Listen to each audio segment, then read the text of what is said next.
पूर्णमदः पूर्णमिदं पूर्णात् पूर्णमुदच्यते पूर्णस्य पूर्णमादाय पूर्णमेवावशिष्यते।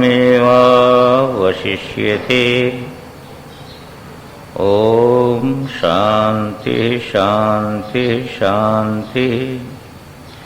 भद्रं कर्णेभिः शृणुयाम देवा भद्रं पश्येमाक्षभिर्यजत्रा स्थिरैरङ्गैस्तुष्टुवाङ्मुषस्तनूभिर्व्यसेम देव हितं यदायुः। स्वस्ति न इन्द्रो वृद्धश्रवाः स्वस्ति नः पूषा विश्ववेदाः स्वस्ति नस्तार्क्ष्यो अरिष्टनेमिः स्वस्ति नो बृहस्पतिर्दधातु। ओम शांति शांति शांति। ओम भद्रं नो अपि वातयमनः। ओम शांति शांति शांति।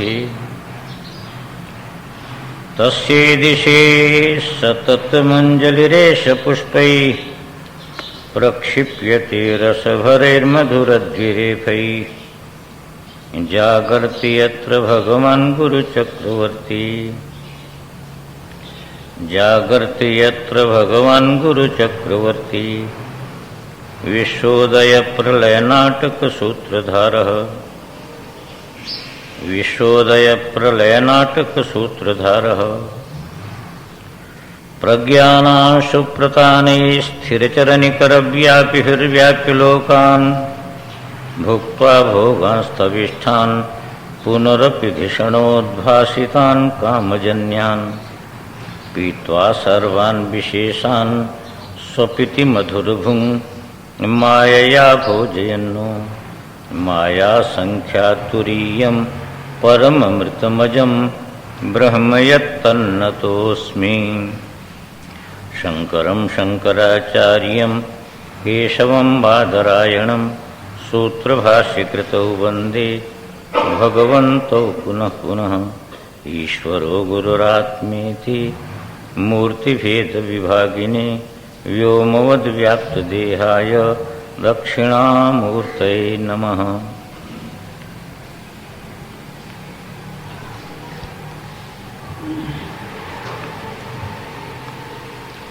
विचार अथर्ववेदीय मांडूक्य उपनिषद का चल रहा है। मंडूक ऋषि के द्वारा दृष्ट होने से इसका नाम है मांडूक्योपनिषद। वेद का 3 विभाग हमने बताया था। एक कर्म विज्ञान, उपासना विज्ञान तथा तत्व विज्ञान। दूसरे दृष्टि से यदि वेद को समझें तो उसमें एक मंत्र भाग है, एक ब्राह्मण भाग है। मंत्र भाग को संहिता भाग कहते हैं। उनमें मंत्रों की चर्चा है, मंत्रों का पाठ। वो मंत्र भी 2 प्रकार के हैं। एक मंत्र ऐसे हैं कि नियताक्षर पादावसान है, जैसे पद्य में जो कहे जाते हैं उनके एक एक पाद के अक्षर नियत हैं। उनका नाम होता है ऋक्। एक मंत्र ऐसे हैं जो गद्यात्मक है, जिसमें अनियताक्षर पादावसान है, उसके पादों के अक्षर बराबर नहीं है। उसका नाम है यजु। उसका नाम यजु है। और नियताक्षर पादावसान जो मंत्र हैं उनका नाम है ऋक्। और जो ऋक् गान में प्रयोग होते हैं उनका नाम है साम। उनका साम नाम है, उसका ऋक् नाम है, उसका नाम है यजु। और यही मुख्य 3 वेद माने जाते हैं। इसलिए वेद की संज्ञा होती है त्रयी। और चतुर्थ जो अथर्ववेद है, इसमें मंत्र, औषधि विभिन्न प्रकार के प्रयोगों से भरा हुआ है। जगत में तमाम प्रकार की समस्याएं हैं, इसके लिए विभिन्न प्रकार के प्रयोग हैं। तो मंत्र, औषधि इत्यादि प्रयोगों से भरपूर है अथर्ववेद। इसमें जो तत्व विज्ञान है,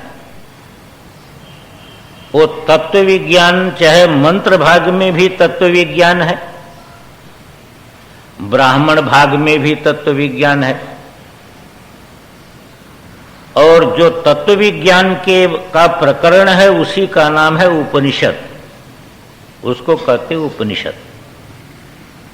वो मंत्र भाग में भी है, माने संहिता में भी है, और ब्राह्मण में भी है। ब्राह्मण भाग जो है मंत्रों का उपयोग, मंत्रों का कहाँ प्रयोग करना चाहिए ये प्रयोग, और मंत्रों में कहीं अर्थ की क्लिष्टता है तो उसके अर्थ का निर्देश, ये सारा ब्राह्मण भाग है। तो ये जो मंडूक ऋषि के द्वारा ये दृष्ट होने के कारण इसका नाम मांडूक्य उपनिषद है। मडि धातु मथन अर्थ में है। जैसे मथन करके तत्व विज्ञान को उन्होंने प्रकट किया, इसीलिए भाष्यकार भगवान इसका नाम सीधे लेते हैं कि वेदांत सार संग्रह भूतम इदम प्रकरण चतुष्टय। ये वेदांत सार संग्रह भूत है। प्रकरण में और शास्त्र में थोड़ा अंतर होता है। एक प्रकरण ग्रंथ होता है, एक शास्त्र होता है। शास्त्र संपूर्ण होता है, जैसे गीता, गीता शास्त्र है, पर उसके कर्म विज्ञान को लेकर के या उपासना विज्ञान को लेकर के या तत्व को लेकर के अलग कोई ग्रंथ बनावे, अलग कोई संग्रह करे तो प्रकरण हो जाता है, उसका नाम होता प्रकरण। शास्त्र में अधिकारी का विवेचन होगा, कौन अधिकारी है, किस प्रकार का जो है अधिकार प्राप्त करके, कैसे वैराग्य प्राप्त करके वो ज्ञान का अधिकारी बनेगा। फिर तत्पदार्थ क्या है, त्वम पदार्थ क्या है, अध्यात्म अधिदैव क्या है, इसका वर्णन होगा। दोनों का शोधन होगा, दोनों का ऐक्य होगा कि एक ही तत्व किस प्रकार जो है ईश्वर कहा जाता है, वही कैसे जीव कहा जाता है। फिर उसका साधन आएगा, उसका फल आएगा। ये संपूर्ण बातें शास्त्र में होती है, प्रकरण में संपूर्ण बातें नहीं होती हैं। शास्त्र एक देश संबद्धम, प्रकरण शास्त्र की एक देश से संबंधित होता है, और प्रकरणांतर जो है उसी विषय को जो है वो कथन करता है, अपने ढंग से कथन करता है। तो यहां पर एक देशत्व क्या है, पूरे शास्त्र की बात न कह करके जो उसमें सार है, सार क्या है, जीव ब्रह्म का एकत्व। ये जीव ब्रह्म एक ही की जीव संज्ञा है, उसी की ब्रह्म संज्ञा है। इस एकत्व को यहां पर प्रकट किया गया है, और बहुत ही विलक्षण ढंग से प्रकट किया गया है शोधित क्रम से, इसलिए शास्त्र के एक देश से संबंधित ही माना जाता है। तो उपनिषद भाग ही तत्व विज्ञान है। इसमें इस प्रकार कहा गया है कि संग्रह शब्द का प्रयोग वहां पर भाष्यकार भगवान ने इसीलिए किया कि संपूर्ण प्रतिबंध निवृत्ति पूर्वक वह जीव ईश्वर के एकत्व का विज्ञान आपके हृदय में अनुभूत हो जाए, सम्यक ग्रह हो जाए, आप सम्यक प्रकार से आप जीव ब्रह्म के एकत्व को ग्रहण करने में समर्थ हो जाएं। इस दृष्टि से यहां पर ये प्रकरण है। तो कल हमने जो कह दिया था कि देखिए पहले क्या कहा, पहले सारा विश्व जितना है, भूतकाल, वर्तमान काल, भविष्य काल, ये सारा का सारा जगत, जगत माने यह इदम करके जिसको कहा जा रहा है, वो सारा का सारा ओंकार रूप है। और ओंकार रूप है, वही ब्रह्म रूप है। तो इस प्रकार ओंकार ब्रह्म की अभेदता हो गई।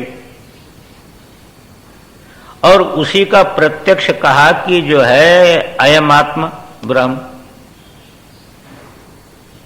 जैसे गीता में कहा, भाष्यकार भगवान ने, गीता में भगवान ने दो विभाग पहले किया। इदम शरीरम कौन्तेय क्षेत्रमित्य विधीयते एतद्यो वेत्ति तम प्राहु क्षेत्रज्ञ इति तद्विदः। दो विभाग किया, और ये दो विभाग बहुत ही सरल विभाग है। वह विभाग है यह और मैं का। यह क्या होता है? जो भी जाना जाएगा वह यह हो जाएगा, और जानने वाले का नाम मैं हो जाएगा। तो दो विभाग हो गया ना, एक मैं और एक यह। जाना जो भी जाएगा, यही एक लक्षण खोज का है। जिसको भी आप जानेंगे, बुद्धि से जानेंगे, इंद्रिय से जानेंगे, मन से जानेंगे, जिसको जानेंगे वह क्षेत्र ही होगा, क्षेत्रज्ञ नहीं हो सकता। उसके जानने वाले का नाम मैं है। ये जो दो विभाग है,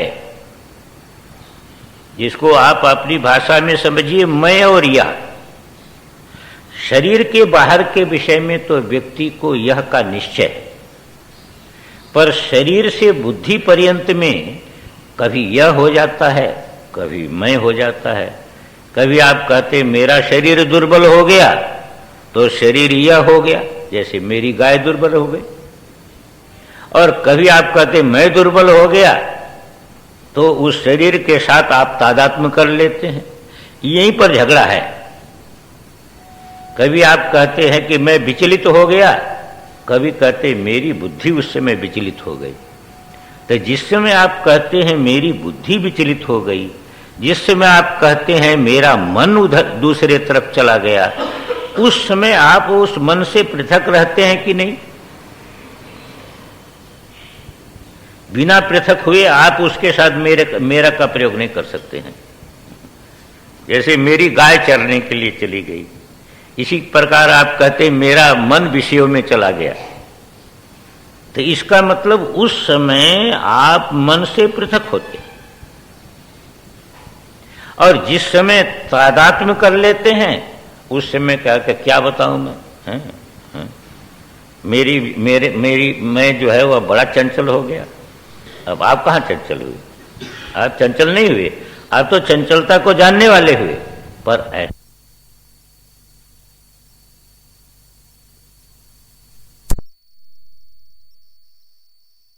प्रश्न और आ जाता है। दो विभाग तो आपने कर दिया, और विचार करेंगे तो धीरे धीरे दोनों विभाग में आप जो है वह ठीक प्रकार उसको पकड़ पाएंगे। दूसरा प्रश्न ये होता है कि प्रत्येक शरीर में ये मैं भिन्न भिन्न है कि एक ही मैं शरीर के कारण भिन्न भिन्न मालूम हो रहा है? एक प्रश्न ये है। और दूसरा प्रश्न क्या है कि अब मैं और यह का विभाग तो हो गया, पर ईश्वर को किधर रखें? अरे दो विभाग में ईश्वर को किधर रखें? यह के तरफ रखें कि मैं के तरफ रखें? कहां रखें ईश्वर को? ये जटिलता है। ये दोनों प्रश्न का उत्तर आधे श्लोक में भगवान ने दे दिया कि क्षेत्रज्ञम चापि माम विद्धि सर्व क्षेत्रेषु भारत। ये सभी क्षेत्रों में क्षेत्रज्ञ मैं ही हूं। इसका मतलब क्या हुआ?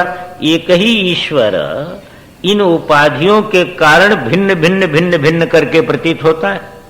जैसे कल हमने कहा था, एक ही सूर्य हजार घड़ों में हजार सूर्य करके प्रतीत होता है। ऐसे एक ही ईश्वर इस कार्यकरण संघात में जीव करके प्रतीत होता है, भिन्न भिन्न करके प्रतीत होता है। भिन्न भिन्न करके जिस समय प्रतीत होता है उस समय भी भिन्न नहीं है, एक ही है।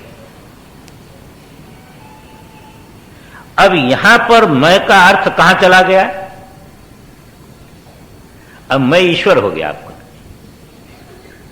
जब भगवान ने कह दिया क्षेत्रज्ञम चापि माम विद्धि सर्व क्षेत्रेषु भारत, सभी क्षेत्रों में जानने वाला जो क्षेत्रज्ञ है वो मैं हूं, तो ईश्वर ही क्षेत्रज्ञ हो गया। तो मैं का अर्थ ईश्वर हो गया। तो एक ईश्वर हो गया, एक जगत हो गया। एक ईश्वर रूप मैं और एक जगत, दो विभाग रहे। इसके बाद ये विचार करना पड़ता है कि यह जो है, यह और मैं, इसमें पूर्व सिद्ध कौन है? मैं की सिद्धि के बिना यह की सिद्धि नहीं। तो मैं में यह कल्पित है।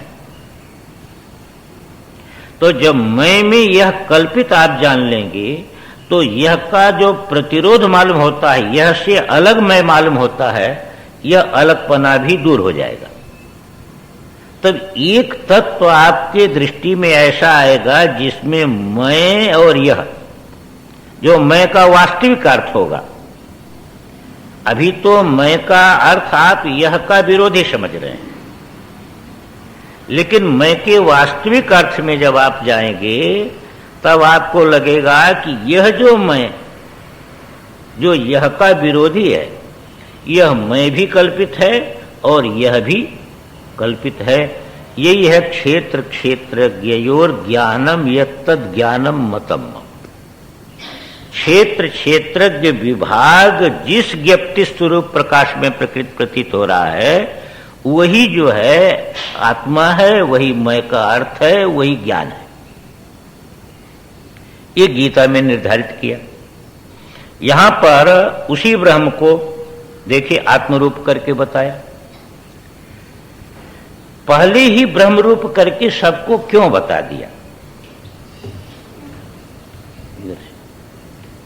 पहले ही क्यों बता दिया और उसी को मैं रूप करके क्यों बता दिया?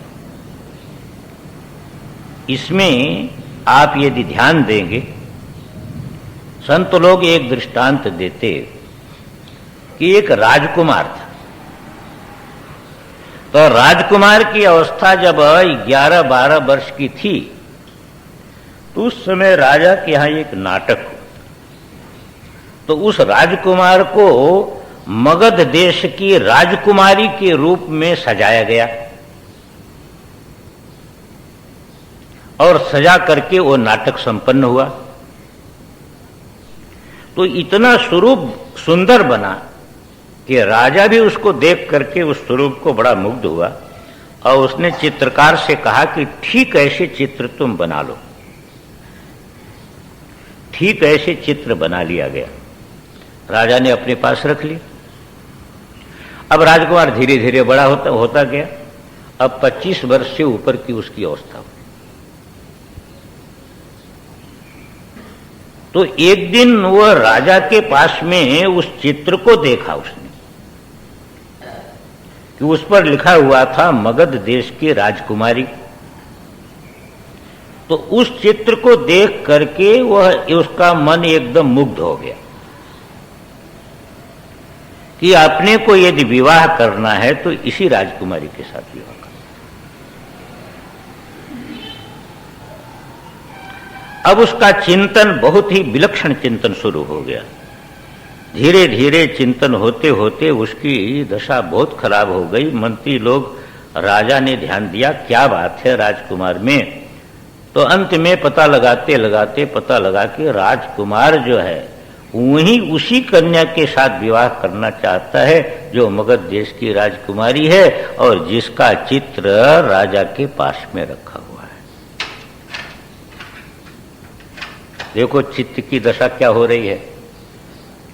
पर जिस क्षण राजकुमार को ज्ञात करा दिया गया कि यह तुम्हारा चित्र है, जिस क्षण राजकुमार को ज्ञात करा दिया गया कि यह चित्र तुम्हारा चित्र है, कोई दूसरी राजकुमारी का चित्र नहीं है, तुमने जो पार्ट किया था राजकुमारी का उसी समय का यह चित्र है। ये ज्ञान जिस समय उसको हो जाएगा उस समय उसका फैला हुआ मन कहां चला जाएगा? बोलिए, उसकी क्या दशा होगी? ठीक इसी प्रकार जब आपको सर्वत्र आत्मस्वरूप जो है वह प्रतीत होगा और आपको लगेगा कि मुझसे भिन्न है ही नहीं, उस समय आपका मन कहां फैलेगा? उस समय मन में आपके जितनी अभाव है की कल्पना है, उस अभाव के कारण राग द्वेष इत्यादि कामना इत्यादि जितनी कल्पना है वो कल्पना कहां जाएगी? वो कल्पना जो है वह शांत हो जाएगी वही। इसलिए शास्त्र पहले आपको बता दिया कि अयम आत्मा ब्रह्म, पहले सबको ब्रह्म रूप कहा, प्रणव रूप कहा, प्रणव को भी जो है वह प्रणव सहित सर्व को ब्रह्म रूप कहा और कहा ब्रह्म रूप है तो ब्रह्म रूप कौन है? कहा तुम ही हो ब्रह्म रूप, यही अनुभव करो, तुम ही। तुम्हारे में सारा का सारा विश्व कल्पित है, तुम ही सारे विश्व के रूप में प्रतीत हो रहे हो। विश्वम दर्पण दृश्यमान नगरी तुल्यम। भाष्यकार भगवान कहते हैं कि ये सारा जगत कैसा है कि एक दर्पण है। दर्पण, दर्पण में जैसे चित्र दिखाई देता है, प्रतिबिंब दिखाई देता है, ऐसी एक दर्पण में ये विश्व रूपी प्रतिबिंब दिखाई दे रहा है। कहा दर्पण में दिखाई दे रहा है तो दर्पण क्या है? कहा यही आत्म दर्पण है। आत्म दर्पण में सारा का सारा विश्व ऐसे दिखाई दे रहा है कि जैसे दर्पण में प्रतिबिंब दिखाई देता है। दर्पण में प्रतिबिंब दिखाई देता है, पर ये जगत तो बाहर दिखाई दे रहा है, आत्मदर्पण में कहां दिखाई दे रहा है? ये तो बाहर दिखाई दे रहा है। कहा बात ठीक है तुम्हारी, पर ये विचार करो कि जब तुम सो जाते हो तो स्वप्न जो देखते हो वो अंदर रहता है कि बाहर रहता है? स्वप्न की अनुभूति अंदर है कि बाहर है? अंदर है ना। स्वप्न की अनुभूति कहां है?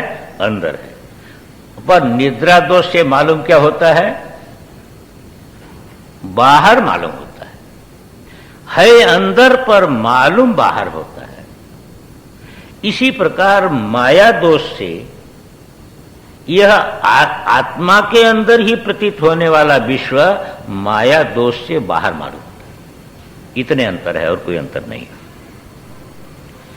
कहा भाई बिंब के लिए, प्रतिबिंब के लिए बिंब चाहिए। यदि इस जगत को आप प्रतिबिंब रूप कहते हैं तो इसका बिंब कहां है? आत्मा तो दर्पण हो गया। अब प्रतिबिंब के लिए बिंब चाहिए।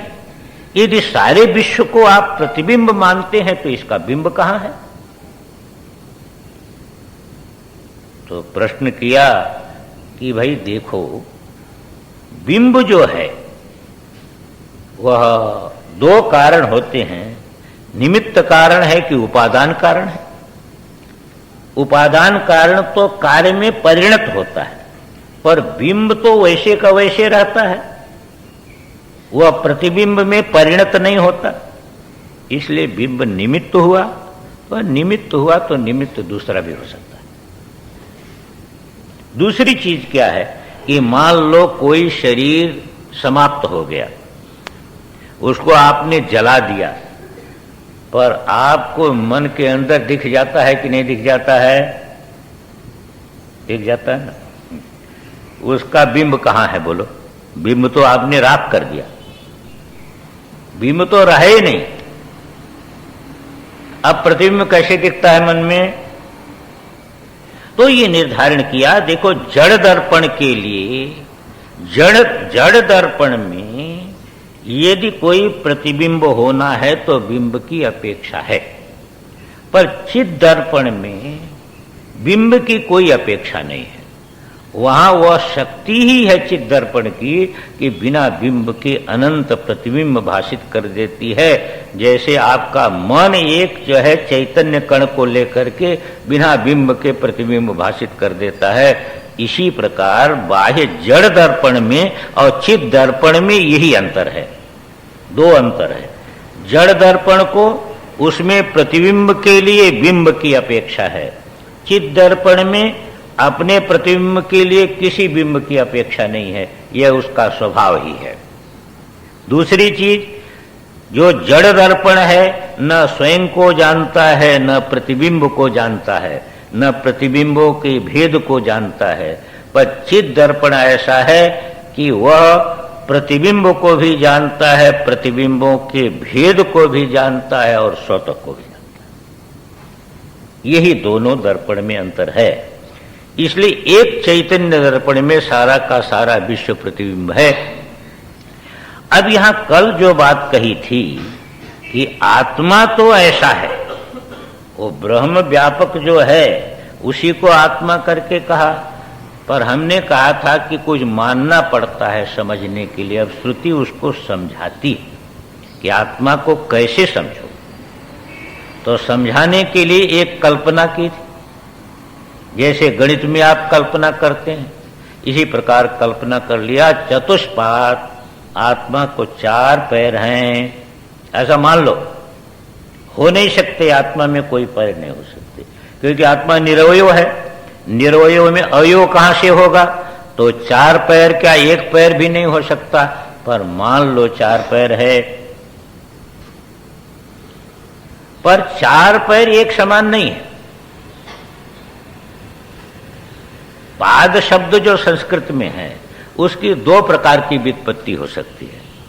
पद्यते अनेन इति पाद, करण व्युत्पत्ति, और पद्यते इति पाद, कर्म व्युत्पत्ति। जब करण व्युत्पत्ति करेंगे तो साधन बन जाएगा।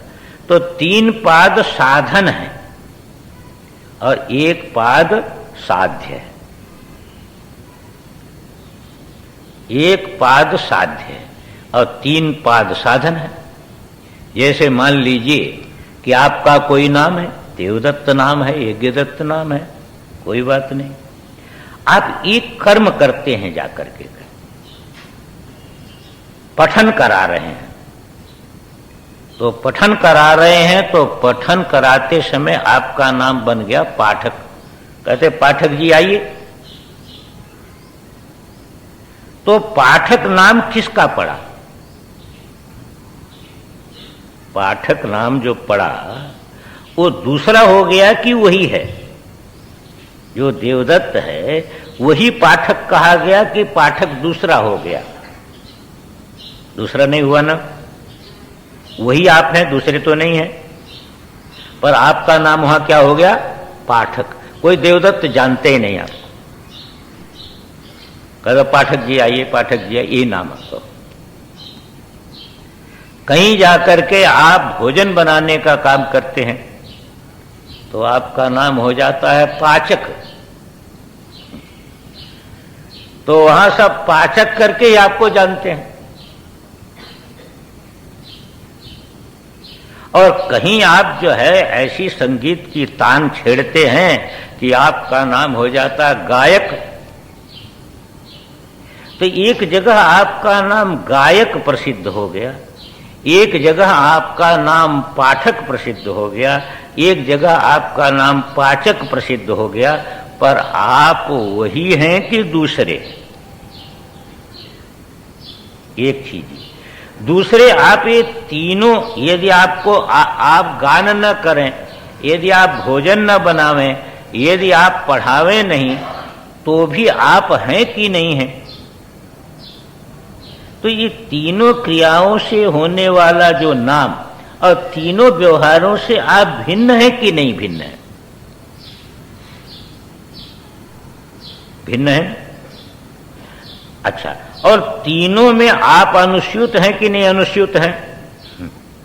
तीनों नाम आपके ही हुए, तो तीनों में आप अनुस्यूत हैं और तीनों से आप भिन्न हैं। ठीक इसी प्रकार यहां पर आता है। हमारा 3 अनुभूति हम लोगों को होती। अभी जो हम हैं जागृत अवस्था में है। इस जागृत अवस्था में विभिन्न प्रकार के विषय को हम देख करके और अनुभव कर रहे हैं, इसका नाम है जागृत अवस्था। तो जागृत अवस्था वाले आप हो गए, इस समय हो गए कि नहीं? यहां पर आपको बाह्य विषय चाहिए, इंद्रियों के द्वारा गृहीत होना चाहिए, तभी आपको भोग होगा। ऐसा नहीं कि मन में भोजन को आप याद किए तो आपका पेट भर गया, ऐसा नहीं हो गया। यहां ऐसा नहीं हो।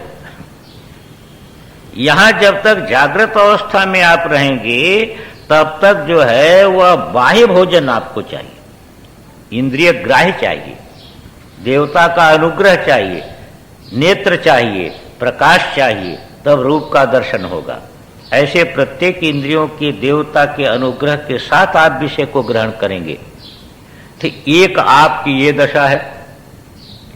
इस समय आप किसके साथ मिले रहते हैं? इस स्थूल शरीर के साथ मिले रहते हैं। मैं कहते झट यही आता है। लेकिन आप जब सो जाते हैं तो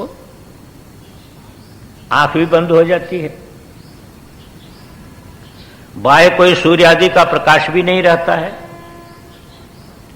उस समय भी आप रहते हैं कि नहीं? एक मन में एक शरीर कल्पित कर लेते हैं और उसमें मैं कर लेते हैं। उस समय मन ही भोग बन जाता है आपका। जो जागृत के अनुभव से जो मन में संस्कार है वही भोग बन जाता है।